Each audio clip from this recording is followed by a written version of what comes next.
നമസ്കാരം. Dreams of ലൈഫിലേക്ക് എല്ലാ മാന്യപ്രേക്ഷകർക്കും ഒരിക്കൽ കൂടി സ്വാഗതം. ഇന്ന് നമ്മൾ കുക്കിംഗ് ഒന്നുമല്ല, നമ്മളുടെ ക്യാപ്ഷനിൽ തന്നെ നിങ്ങൾ വായിച്ച് കാണും, കൂർക്കം വലി അല്ലേ? അതെ, കൂർക്കം വലിക്കാത്തതായി ആരും തന്നെ കാണത്തില്ല. ആരും തന്നെ എന്ന് പറഞ്ഞാൽ ഒരു 90% ആൾക്കാരും കൂർക്കം വലിക്കുന്നവരല്ലേ? അപ്പൊ നമുക്കറിയത്തില്ലല്ലോ, മറ്റൊരാൾ പറയണം കൂർക്കം വലിക്കുന്നുണ്ടോ ഇല്ലയോ. അപ്പം മിക്കവാറും ചിലരൊക്കെ മിക്കവരും ആളുകൾ, നമ്മളെല്ലാരെയും അടച്ചു പറയുന്നില്ല, കുറച്ച് ആളുകൾ കൂർക്കം വലിക്കുന്നവർക്ക് വേണ്ടിയിട്ടാണ് ഈ വീഡിയോ. അല്ലെങ്കിൽ അങ്ങനെ ഒരു പ്രോബ്ലം ഉള്ളവർക്കോ അല്ല നിങ്ങളുടെ സുഹൃത്തുക്കൾക്കോ ഈ വീഡിയോ ഉപകാരപ്പെടും അല്ലേ? അതെ, കൂർക്കം വലി എപ്പോഴാണ് നമ്മുടെ ജീവിതത്തിൽ ഒരു ഡേഞ്ചറായി മാറുന്നത്, അതൊരു അസുഖമായി മാറുന്നത് എന്നതിനെ പറ്റിയാണ് നമ്മളൊന്നും പറയാൻ ഉദ്ദേശിക്കുന്നത്. അപ്പൊ എന്റെ ജീവിതത്തിൽ ഈ കൂർക്കം വലി ഒരു വില്ലനായിട്ട് വന്നു ഒരു സമയത്ത്. അതാണ് ഞാൻ നിങ്ങളുമായിട്ട് ഇന്ന് ഷെയർ ചെയ്യാനായിട്ട് ഉദ്ദേശിക്കുന്നത്. അപ്പോൾ അതുകൊണ്ടുണ്ടായ പ്രശ്നങ്ങൾ, അതുകൊണ്ടുണ്ടായ ഒരു ബുദ്ധിമുട്ടുകൾ, ഇതൊക്കെയാണ് ഞാൻ ഇന്ന് എൻ്റെ ജീവിതത്തിൻ്റെ ചെറിയൊരു കഥയാണ് ഞാൻ നിങ്ങളോട് പറയാൻ ഉദ്ദേശിക്കുന്നത്. മറ്റൊന്നുമല്ല, എനിക്ക് സാധാരണ പോലെ ജോലിയും കാര്യങ്ങളൊക്കെ ഉണ്ടായിരുന്നു. അപ്പം പകൽ ഞാൻ ഈ ജോലി കഴിഞ്ഞ് വണ്ടിയിലൊക്കെ യാത്ര ചെയ്ത് വരുമ്പോഴും അല്ലെങ്കിൽ വീട്ടിലൊക്കെ ഒന്ന് ഫ്രീ ആയിട്ടിരിക്കുമ്പോഴും എനിക്ക് ഭയങ്കരമായിട്ട് ഉറക്കം വരും അല്ലേ? അതായത് രാത്രി നല്ല രീതിയിൽ ഉറങ്ങിയെങ്കിൽ പോലും പകലും ഉറങ്ങാനുള്ള ടെൻഡൻസി എനിക്ക് കൂടുതലാണ്. ഭയങ്കര ക്ഷീണമായിരുന്നു ആ സമയത്തൊക്കെ. പിന്നെ ഉള്ള ഒരു പ്രോബ്ലം എന്ന് പറഞ്ഞാൽ, രാത്രിയിൽ ഞാൻ കിടന്നിട്ട് ഉറങ്ങുന്ന സമയത്ത് ഞാൻ ഞെട്ടി എഴുന്നേക്കും. അതായത് ബ്രീത്ത് കിട്ടാതെ, ശ്വാസം കിട്ടാതെ ഞാനിങ്ങനെ ചാടി എഴുന്നേക്കും. അപ്പോൾ അന്നൊന്നും വലിയ കാര്യമായിട്ട് ഞാൻ എടുത്തില്ല. ഞാനത് അനുവിനോട് രാവിലെ എഴുന്നേൽക്കുമ്പോൾ ഞാൻ പറയും, എനിക്ക് ശ്വാസം കിട്ടാതെ ഞാനിങ്ങനെ ചാടി എഴുന്നേറ്റു. അപ്പോൾ അങ്ങനെ കളിയാക്കും, നിങ്ങൾ ഭയങ്കര കൂർക്കം വലിയ അല്ലേ? അല്ല, ഞാൻ 1-2 പ്രാവശ്യം ഇങ്ങനെ അനുഭവപ്പെട്ടു. അപ്പൊ എനിക്ക് നൈറ്റ് ഡ്യൂട്ടി ആയിരുന്നു, അന്നേരമാണ് അനുഭവപ്പെട്ടത്. അപ്പൊ എപ്പോഴും ഞാനിങ്ങനെ പറയുമ്പോഴല്ല അനു പറയും, നിങ്ങൾക്ക് ഭയങ്കര കൂർക്കം വലിയല്ലേ. പിന്നെ നമ്മൾ ഈ കിടക്കുന്ന പൊസിഷനിലും ഉണ്ട്. ഇപ്പം നമ്മൾ നേരെ കിടന്ന് ഉറങ്ങുവാണെങ്കിൽ കൂടുതലായിട്ടും വരും. സൈഡായിട്ട് കിടന്ന് ഉറങ്ങുവാണെങ്കിൽ നമുക്ക് നമ്മുടെ ആ ഒരു ശ്വാസത്തിന്റെ പാതയിൽ ഉണ്ടാകുന്ന തടസ്സമാണല്ലോ ഈ കൂർക്കം വലി എന്ന് പറയുന്നത്. അപ്പോൾ അന്നേരം നമ്മൾ ഇങ്ങനെ ചരിഞ്ഞ് കിടക്കുമ്പോഴത്തേക്കും ആ ഒരു ശ്വാസതടസ്സം ബുദ്ധിമുട്ടില്ലാതെ ചിലവർക്ക് പോകും. അപ്പോൾ അതായത് കൂർക്കം വലി മാത്രമേ കാണത്തുള്ളൂ. അപ്പോൾ അങ്ങനെയൊക്കെ എന്നോട് അനു പറഞ്ഞു, നിങ്ങൾ കുറച്ച് ചെരിഞ്ഞ് കിടന്ന് നോക്ക്, നിങ്ങൾ കൂർക്കം വലി കാണണം നിങ്ങൾക്ക് തോന്നുന്നതായിരിക്കും എന്നൊക്കെ എന്നോട് അങ്ങനെ പറഞ്ഞ് കളിയാക്കുമായിരുന്നു. അപ്പോൾ അത് എല്ലാം അങ്ങനെ നിൽക്കട്ടെ. അപ്പോൾ കുറച്ച് ദിവസങ്ങൾ ഇങ്ങനെ കഴിഞ്ഞപ്പം ഒരു ദിവസം എനിക്കൊരു അലർജി ഉണ്ടായി അല്ലേ? കേക്കോ അങ്ങനെ എന്തോ ഒരു സംഭവം കഴിച്ച്, കേക്കൊന്നും അല്ല കേട്ടോ, വെളിയിൽ നിന്ന് മേടിച്ച ഒരു കേക്ക്. ക്രിസ്മസിന് നമുക്ക് ഒത്തിരി കേക്ക് കിട്ടുമല്ലോ, അപ്പൊ എന്തോ ഒരു കേക്ക് കഴിച്ചപ്പോൾ ഒരു അലർജി വന്ന് ഞാൻ ഹോസ്പിറ്റലിൽ കൊണ്ടുപോയി. അപ്പോൾ ആദ്യമായിട്ട് നമ്മളെ BP നോക്കുമല്ലോ, അറിയാമല്ലോ. അപ്പോൾ BP നോക്കിയപ്പോൾ എനിക്ക് ഭയങ്കര BP കൂടുതലാണ്. അതായത് 150-100 അങ്ങനെയൊക്കെ നിൽക്കുന്നു.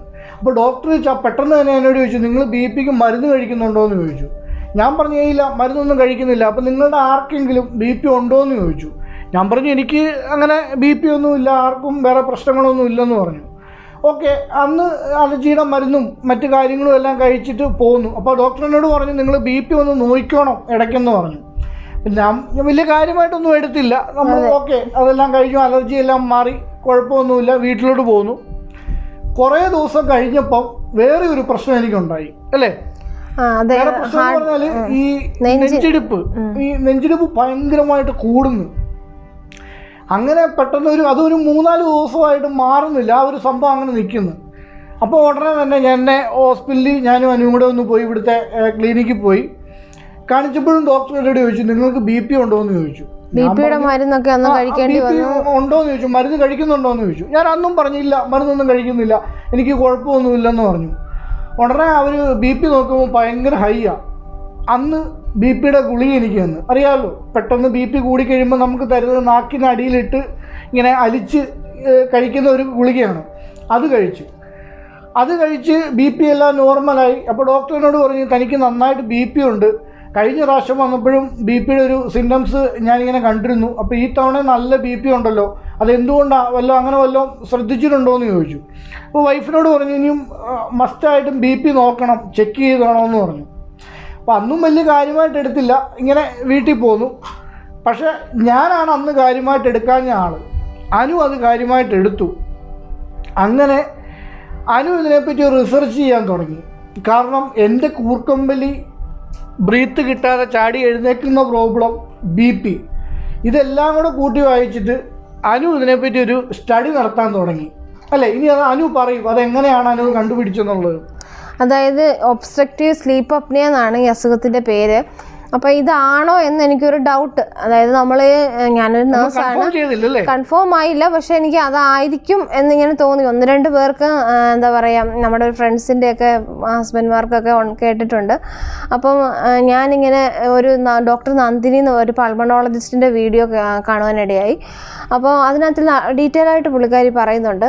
അപ്പോൾ ഞാൻ എനിക്ക് തോന്നിയെന്ന് പറഞ്ഞാൽ ഡോക്ടർ പറയുന്നുണ്ട് ഈ സിംറ്റംസ് എല്ലാം പറയുന്നുണ്ട്. ആ സിംറ്റംസ് എല്ലാം എനിക്കുണ്ട്. അതെ, അതെല്ലാം അപ്പൊ തന്നെ നമുക്ക് ഒന്ന് ക്ലിയർ ചെയ്യാൻ വേണ്ടിയിട്ട് നാട്ടിൽ പോകുമ്പോൾ എന്താണേലും ഒരു സ്ലീപ്പ് സ്റ്റഡി ചെയ്യണമെന്ന് ഞാൻ നിർബന്ധിച്ചിട്ടുണ്ടായിരുന്നു. അപ്പോൾ ഞങ്ങൾ പോയപ്പോൾ സ്ലീപ്പ് സ്റ്റഡി ചെയ്ത് നോക്കി. ഞങ്ങൾ കോട്ടയത്താണ് ഞങ്ങളുടെ വീട്. ഞങ്ങൾ മെഡിക്കൽ സെൻറ്റർ ഹോസ്പിറ്റൽ, കോട്ടയത്തെ മെഡിക്കൽ സെൻറ്റർ ഹോസ്പിറ്റലിലാണ് ഞാൻ സ്ലീപ്പ് സ്റ്റഡി ചെയ്തത്. അപ്പോൾ അതിന് മുമ്പ് തന്നെ ഞാൻ ഈ ഡോക്ടറെ കണ്ടു അല്ലേ, മെഡിക്കൽ സെൻറ്ററിലുള്ള ഈ ഡോക്ടറെ കണ്ട് ഞാൻ ഡോക്ടറോട് കാര്യങ്ങളെല്ലാം പറഞ്ഞു, എൻ്റെ സിംറ്റംസ് എല്ലാം ഞാൻ പറഞ്ഞു. അങ്ങനെ ഡോക്ടർ പറഞ്ഞൊരു കാര്യം സ്ലീപ്പ് സ്റ്റഡി ചെയ്യാതെ നമുക്കൊന്നും ചെയ്യാൻ പറ്റില്ല, ഒന്നും കൺഫേം ചെയ്യാൻ പറ്റില്ലെന്ന് പറഞ്ഞു.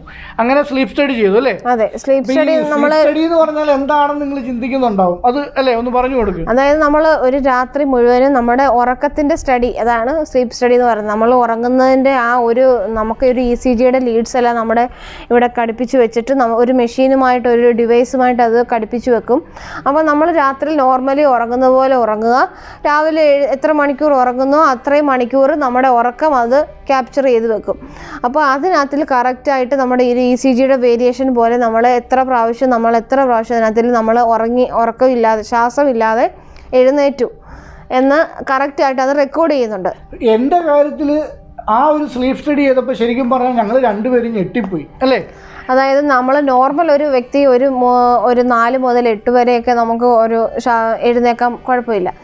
അപ്പോൾ എൻ്റെ കാര്യത്തിൽ ഒരു 52 ടൈംസ് നോർമലും അല്ല, മോർ ഡേഞ്ചർ അല്ലേ? അതെ, ഇത് അപ്പം പോലും കണ്ടുപിടിക്കാൻ പറ്റിയില്ലായിരുന്നെങ്കിൽ ശരിക്കും നമ്മുടെ ഹാർട്ടെല്ലാം നല്ല രീതിയിൽ വീക്കായേനെ. അതെ, അത് ചുരുക്കം പറഞ്ഞ ഇതേ ഉള്ളൂ. നമ്മൾ എന്തൊരു മെഷീൻ ആണേലും എന്താണേലും നമ്മൾ കുറേ നേരം ഇങ്ങനെ വർക്ക് ചെയ്ത് അല്ലെ രാവും പകലും വർക്ക് ചെയ്ത് കഴിയുമ്പോൾ നമ്മളത് നിർത്തിയിടത്തില്ലേ എന്ന് പറഞ്ഞ പോലത്തെ അവസ്ഥയാണ് നമ്മൾ ഉറങ്ങാന്ന് പറഞ്ഞാൽ അല്ലേ? ഹാർട്ടിന് റെസ്റ്റ് ഇല്ലാത്തൊരവസ്ഥ. ഈ നമ്മുടെ അകത്തുള്ള എല്ലാ സംഭവങ്ങളും രാത്രിയിൽ കുറച്ചൊന്ന് സ്ലീപ്പ് ഉറങ്ങി എന്താ പറയുന്നത്, നമ്മളൊന്ന് വളരെ നമ്മുടെ ശരീരം മുഴുവനും റിലാക്സ് ആയി ഉറങ്ങുന്ന നമ്മുടെ ഉറക്കത്തിന്റെ സമയത്താണ്. അപ്പോൾ നമ്മുടെ ശരീരം, അതായത് നമ്മുടെ ബാഹ്യമായിട്ട് നമ്മൾ ഉറങ്ങുന്നു, നമ്മുടെ ആന്തരിക അവയവങ്ങൾ ഉറങ്ങാതിരിക്കുന്നു. അതായത് നമ്മുടെ അകത്തെ കോശങ്ങൾക്ക്, നമ്മുടെ എല്ലാ അവയവങ്ങൾക്കും ഓക്സിജൻ ആവശ്യമാണ്.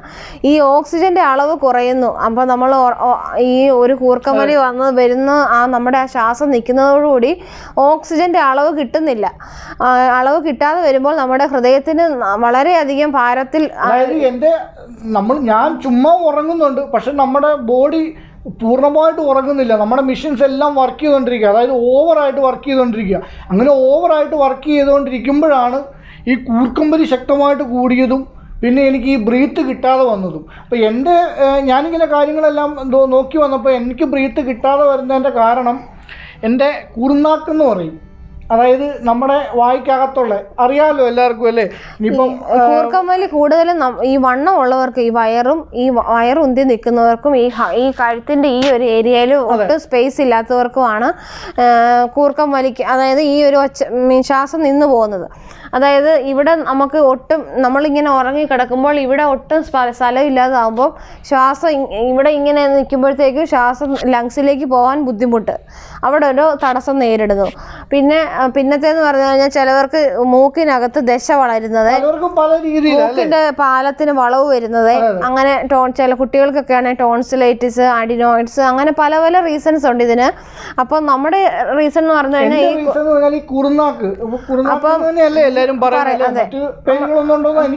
യൂള എന്ന് പറയും ഇംഗ്ലീഷിൽ. അപ്പൊ ഇങ്ങനെ മസിൽ പിടിക്കുന്ന പോലെ പിടിച്ചിട്ട് അതിങ്ങനെ അടഞ്ഞു കഴിയുമ്പോൾ എനിക്ക് ബ്രീത്ത് എടുക്കാൻ പറ്റത്തില്ല, ആ ഒരു അടയുന്നത് കൊണ്ട്. അങ്ങനെയായിരുന്നു എൻ്റെ ഒരു പ്രോബ്ലം. അപ്പം എന്തായാലും ആ ഒരു സമയത്ത് തന്നെ ഞാനത് കണ്ടുപിടിച്ചു. ഇപ്പം ഞാൻ അതിനുള്ളൊരു പരിഹാരവും കണ്ടു. പരിഹാരം മറ്റൊന്നും. ഇതിന് നമ്മൾ ഡോക്ടറെ സമീപിച്ചപ്പോൾ 2 ഓപ്ഷനാണ് ഡോക്ടർ പറഞ്ഞത്. ഒന്നെന്ന് പറഞ്ഞത് സർജറിയാണ്. അപ്പോൾ ഞങ്ങൾക്ക് സർജറിയോട് താല്പര്യമില്ലായിരുന്നു, അത് ഒരു പേടി. അപ്പോൾ രണ്ടാമത്തെ ഓപ്ഷൻ എന്ന് പറഞ്ഞത് CPAP ആണ്. അതൊരു മെഷീനാണ്. ഈ CPAP മെഷീൻ ഇപ്പൊ എൻ്റെ കയ്യിലുണ്ട്, ഞാനത് നിങ്ങളെ പരിചയപ്പെടുത്താം. അപ്പോൾ ഈ CPAP മെഷീൻ വെച്ച് കിടക്കുന്നത് അങ്ങനെ കിടന്ന് നോക്കൂ, അല്ല കുറച്ച് ദിവസം കഴിഞ്ഞ് കഴിയുമ്പോൾ നമുക്ക് അതിൻ്റെ റിസൾട്ട് വരാം, എന്നിട്ട് നോക്കിയിട്ട് സർജറിയിലോട്ട് പോകാമെന്നൊക്കെയാണ് അന്ന് എന്നോട് പറഞ്ഞത്. എന്താണേലും എൻ്റെ ഭാഗ്യം കൊണ്ട് ഇപ്പം ഞാൻ ആ CPAP വെച്ച് കിടന്ന് ഉറങ്ങുന്നത്, അതുകൊണ്ട് എനിക്കിപ്പോൾ ഒത്തിരി മാറ്റമായി. അപ്പം CPAP എന്താണെന്ന് ചിന്തിക്കുന്നില്ല എല്ലാവരും. ഇപ്പം ഞാൻ നിങ്ങളെ അത് പരിചയപ്പെടുത്താം. ഞാനിപ്പോൾ ഇത് വെച്ചിട്ടാണെങ്കിൽ എല്ലാ ദിവസവും കിടന്ന് ഉറങ്ങുന്നത്, സുഖം ഉറക്കം കിട്ടും. അപ്പോൾ ഇത് ഞാനൊന്ന് വെച്ച് കാണിക്കാം എങ്ങനെയാണ് എന്നുള്ളത്. ഇപ്പോൾ എല്ലാവരും ചിന്തിക്കുക, ദൈവമേ ഇത് വെച്ചിട്ട് എങ്ങനെ കിടന്ന് ഉറങ്ങും? ഒരു പ്രശ്നമില്ല. ആദ്യത്തെ കുറച്ച് ദിവസങ്ങളേ ഉള്ളൂ ഈ ഒരു CPAP വെച്ച് കിടന്ന് ഉറങ്ങുമ്പോൾ ഉണ്ടാകുന്ന ഒരു ബുദ്ധിമുട്ടൊക്കെ. ആദ്യം നമ്മൾ സാധാരണ ഇതൊന്നും വെക്കാതെ ഉറങ്ങുമ്പോൾ ഇത് ആദ്യം വെക്കുമ്പോഴത്തേക്ക് നമുക്കൊരു മാനസികമായിട്ടൊരു വിഷമവും ഒക്കെയാണ്. പക്ഷേ ഇത് സ്ഥിരമായിട്ട് ഇത് വെച്ച് കിടന്ന് ഉറങ്ങുന്നതുകൊണ്ടും ശീലമായതുകൊണ്ടും പിന്നെ ഇതിൻ്റെ ഉപയോഗം നമുക്ക് ആ അസുഖം മാറണമല്ലോ, അതാണല്ലോ നമ്മുടെ ഇമ്പോർട്ടൻസ്. കണ്ടില്ലേ, ഇത്രയേ ഉള്ളൂ ഒരു സംഭവം. ഞാനിപ്പോൾ ഇത് വെച്ചിട്ടാണ് എല്ലാ ദിവസവും കിടന്നുറങ്ങുന്നത്. അപ്പോൾ ഇതിൻ്റെ ഒരു പ്രവർത്തനം എന്താണെന്ന് അനു പറഞ്ഞു തരും. ഇതിൻ്റെ ഒരു കറക്റ്റ് എങ്ങനെയാണ് ഇതിൻ്റെ ഒരു രീതി എന്ന് അനു പറഞ്ഞു തരും. അതായത് ഇതിനകത്തിൽ ഓൾറെഡി ഇതൊരു ഓട്ടോമാറ്റിക് മെഷീനാണ്. ഇതിനകത്തിൽ പ്രഷർ ഓൾറെഡി സെറ്റ് ചെയ്ത് വെച്ചിട്ടുണ്ട്. ഇപ്പോൾ ഓരോരുത്തരുടെയും സ്റ്റഡി അനുസരിച്ച് ഇപ്പോൾ ആ ഒരു ഇവാലുവേഷൻ നോക്കിയിട്ടാണ് ഡോക്ടർ പറയുന്നത് എന്തോരം പ്രഷർ ചെക്ക് ചെയ്യണം. അപ്പോൾ ഇതിനകത്തിൽ ഓൾറെഡി സെറ്റ് ചെയ്ത് വെച്ചിട്ടുണ്ട്. അപ്പോൾ ഇത് നമുക്കൊന്നുമില്ല, ഇതൊന്ന് ഓൺ ചെയ്താൽ മാത്രം മതി. ഇവിടെ ഈ ഒരു സ്വിച്ച് ബട്ടൺ ഉണ്ട്, ഇതൊന്ന് ഓൺ ചെയ്താൽ മാത്രം. ഓൾറെഡി എല്ലാം സെറ്റ് ചെയ്ത് വെച്ചിരിക്കുന്നതാണ്. അതെ, എനിക്ക് വേണ്ടിയ ബ്രീത്ത് എന്ന് പറഞ്ഞാൽ അതായത് ശ്വാസമൊന്നും അല്ല ഇത് തരുന്നത്. ഇതിനകത്തൊന്നും നല്ലൊരു പ്രഷർ വരും. ഇതിപ്പോ ഓൺ ചെയ്യുമ്പോൾ നല്ലൊരു ഒച്ചയോടുകൂടി പ്രഷർ വരും, നല്ലൊരു കാറ്റെന്ന് വേണേൽ പറയാം. ആ ഒരു പ്രഷർ തരുമ്പോൾ നമുക്ക് എവിടെയാണ് ബുദ്ധിമുട്ടെന്ന് ആ ഒരു പാതയുണ്ടല്ലോ, നമ്മുടെ ഈ മൂക്ക് തൊട്ട് നമ്മുടെ ലങ്സ് വരെയുള്ള ആ പാതയിൽ എന്ത് ബുദ്ധിമുട്ടാണുള്ളത് ആ തടസ്സത്തെ ഈ പ്രഷർ ഈ പ്രഷർ അങ്ങോട്ട് ചെല്ലുമ്പോഴത്തേക്കും അതങ്ങ് മാറി നമുക്ക് സുഗമമായിട്ട് നമ്മുടെ ആ ശ്വാസം പോകുന്നതോടുകൂടി നമ്മുടെ ആ കൂർക്കമലി മാറുന്നു. നമുക്ക് നല്ല രീതിയിൽ ഉറങ്ങാം, സ്ലീപ്പ് ചെയ്യാൻ പറ്റും, നന്നായിട്ട് ഉറങ്ങാം. പിന്നെ നമുക്ക് രാവിലെ എഴുന്നേൽക്കുമ്പോൾ നല്ല കംപ്ലീറ്റ് ഒരു ഫ്രഷ്നെസ്സോടുകൂടി, അതായത് നമ്മുടെ ബോഡി, നമ്മുടെ ശരീരം എല്ലാം ഉറങ്ങുന്നു. നമ്മുടെ ശരീരത്തിൻ്റെ ആന്തരിക അവയവങ്ങൾക്കെല്ലാം നല്ല രീതിയിൽ ഉറങ്ങാനായിട്ട് സാധിക്കുന്നു. പിന്നെ ഇതിൻ്റെ കൂട്ടത്തിൽ നമുക്ക് വേറൊരു കാര്യം കൊണ്ടുണ്ട്. ഇത് കണ്ടില്ലേ, ഒരു മെമ്മറി കാർഡാണ്. അത് മറ്റൊന്നിനുമല്ല, നമ്മൾ എന്തുമാത്രം ഉറങ്ങുന്നുണ്ട്, അല്ലെ നമ്മളുടെ ഈ ഉറക്കത്തിനിടയ്ക്ക് നമ്മൾ ഇത് വെച്ചിട്ടും നമുക്ക് എഴുന്നേൽക്കുന്നുണ്ടോ, അല്ലെ അങ്ങനെയുള്ള കാര്യങ്ങളൊക്കെ ഇത് കോപ്പി ചെയ്ത് വെക്കും. ഇത് നമ്മൾ അതായത് ഇപ്പോൾ ഇത് വെച്ച് കിടന്നുറങ്ങി, അല്ലെങ്കിൽ ഇത് വാങ്ങിച്ചു ഒരു 3 മാസമോ അല്ലെങ്കിൽ ഒരു 6 മാസമോ ഡോക്ടർ ടൈം പറയും. ഇത് വെച്ച് കിടന്ന് നിങ്ങൾ ഉറങ്ങും, അത് കഴിഞ്ഞിട്ട് നിങ്ങൾ ഒന്നും കൂടെ വരാൻ പറയും. ഒന്നും കൂടെ വരുമ്പോൾ ഈ കാർഡ് ഇട്ട് ഡോക്ടർ നോക്കും ഇപ്പം ഇത് വെച്ചിട്ട് എന്തുമാത്രം മാറ്റമുണ്ട്, അല്ലെ പഴയ ടെസ്റ്റുകളും കാര്യങ്ങളും എല്ലാം നടത്തിയെന്ന് ഇത് വെച്ച് കിടന്ന് ഉറങ്ങിക്കഴിഞ്ഞ് എന്തുമാത്രം മാറ്റമുണ്ട് എന്നുള്ള എല്ലാ കാര്യങ്ങളും ഇതിനകത്ത് കോപ്പി ചെയ്യും. അപ്പോൾ അത് നോക്കിക്കഴിഞ്ഞാൽ ഡോക്ടർക്ക് മനസ്സിലാവും. ഞാനിപ്പോൾ ഇത് വാങ്ങിച്ചിട്ട് എനിക്ക് വന്നൊരു 1 വർഷം ഒന്നല്ല 1 വർഷത്തിന് മേളിലായി ഞാനിത് വെച്ച് കിടന്നുറങ്ങുന്നു. ഞാനിപ്പോൾ ഒരു 6 മാസം മുമ്പ് നാട്ടിലൊന്ന് പോയപ്പം ഞാനൊന്ന് ഡോക്ടറെ കാണിച്ചപ്പോൾ ഇത് വെച്ച് എല്ലാ കാര്യങ്ങളും ഒന്ന് നോക്കിയപ്പം എൻ്റെ ആദ്യമത്തെ ഇത് വെച്ച് ആദ്യമത്തെ റിസൾട്ടും ഇപ്പോഴത്തെ റിസൾട്ടും തമ്മിൽ ഒത്തിരി മാറ്റമായി. മാറ്റം എന്ന് പറഞ്ഞാൽ ഭയങ്കര വ്യത്യാസം വന്നു. ഇപ്പോൾ എൻ്റെ ഒരു അവസ്ഥയെന്ന് പറഞ്ഞാൽ ഇപ്പോൾ ഒരാഴ്ചയോ അല്ലെങ്കിൽ ഒരു 2-3 ദിവസമോ ഇതില്ലെങ്കിൽ പോലും എനിക്കൊരു കുഴപ്പമില്ല. അതായത് ഇതില്ലാതെ വന്ന് കിടന്ന് ഉറങ്ങിയെന്ന് പറഞ്ഞാൽ എനിക്കൊന്നും സംഭവിക്കാൻ പോകുന്നില്ല. പക്ഷെ ഞാൻ പറഞ്ഞല്ലോ അല്ലേ, ഞങ്ങൾ ആദ്യമേ തന്നെ പറഞ്ഞ ആ ഒരു പ്രോബ്ലം അതിനെ ഒന്ന് ഓവർകം ചെയ്യാം. അപ്പം കൂടാതെ തന്നെ എൻ്റെ BP കാര്യങ്ങൾ എല്ലാം ഒന്ന് ലെവലായി. ഇപ്പം അത്യാവശ്യം വലിയ കുഴപ്പമില്ലാതെ ഒരു നോർമലായിട്ട് പോകുന്നുണ്ട്. പിന്നെ ഇത് വെച്ച് കിടന്ന് ഉറങ്ങി എന്ന് പറഞ്ഞിട്ട് നമ്മൾ എന്താ പറയുന്നത്, നമ്മൾ ബാക്കി കുറെ കാര്യങ്ങളും കൂടെ ശ്രദ്ധിക്കാനുണ്ട്. വണ്ണമുള്ളവർ തീർച്ചയായിട്ടും നിങ്ങൾ വ്യായാമത്തിലൂടെ, ചിട്ടയായ ഭക്ഷണ ക്രമീകരണത്തിലൂടെ നിങ്ങളുടെ വണ്ണം കുറച്ചെടുക്കുക. പിന്നീട് മദ്യപാനം ഉള്ളവർ അത് ഉപേക്ഷിച്ചെടുക്കുക. അങ്ങനെയൊക്കെ ചെയ്യുകയാണെങ്കിൽ തീർച്ചയായിട്ടും നിങ്ങൾക്ക് ഇതിൽ നിന്നും രക്ഷപ്പെടാൻ പറ്റും, മാറ്റം കിട്ടും. പിന്നെ ഒരു കാര്യം പറയാൻ പറഞ്ഞുപോയി, ഈ രാത്രിയിൽ ഞെട്ടി എഴുന്നേക്കുന്ന ഒരവസ്ഥ പറഞ്ഞല്ലോ.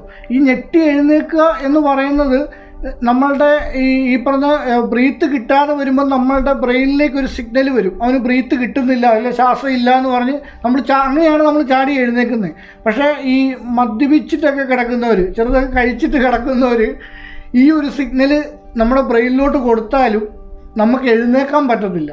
അങ്ങനെയുള്ളവരിലാണ് ഏറ്റവും കൂടുതൽ ഇത് അപകടം സംഭവിക്കുന്നത്. അപ്പം ഇങ്ങനൊരു പ്രോബ്ലം ഉള്ളവർ അല്ലെങ്കിൽ മദ്യപിക്കുന്നവരൊക്കെ ആണെങ്കിൽ തീർച്ചയായിട്ടും നിങ്ങൾ ഇതുപോലൊരു ടെസ്റ്റ് നടത്തി, സ്ലീപ്പ് സ്റ്റഡി നടത്തി ആ അസുഖത്തിനൊരു കൃത്യമായ ഒരു പരിഹാരം നിങ്ങൾ കാണണം. അത് കാണണമെന്ന് പറഞ്ഞാൽ ഇപ്പം എൻ്റെ കൂർക്കമ്പലി എത്രമാത്രം ആയിരുന്നെന്നും അല്ലെ അതിൻ്റെ ഒരു രീതി എങ്ങനെയാണെന്നും അനുവാണ് കണ്ടുപിടിച്ചത്. അതുപോലെ നമുക്കിപ്പോൾ നമ്മൾ ഉറങ്ങുമ്പോൾ നമ്മുടെ ഇത് നമുക്ക് കണ്ടുപിടിക്കാൻ പറ്റത്തില്ല. മറ്റൊരാൾ ഇപ്പൊ ഭാര്യയ്ക്കാണെങ്കിൽ ഭർത്താവും, ഭർത്താവിനാണ് ഭാര്യ. ആരാണ് കൂർക്കമ്പലി ഉള്ളത് അവരെ ഒന്ന് ശ്രദ്ധിക്കുക.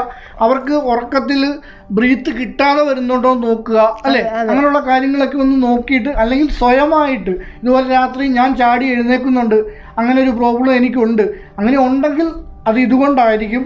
അപ്പോൾ അങ്ങനെ ഒരു അസുഖം, അങ്ങനെ ഒരു പ്രോബ്ലം ഉള്ളവർ അത് വെച്ചുകൊണ്ടിരുന്നു കഴിഞ്ഞാൽ പല ആരോഗ്യ പ്രശ്നങ്ങളും മുൻപോട്ട് വരും. അങ്ങനെയൊക്കെ ഒന്ന് BP വരാം, പിന്നെ ഹാർട്ടിന് എന്തെങ്കിലുമൊക്കെ വലിയ വലിയ പ്രോബ്ലംസിലേക്കൊക്കെ വരാം.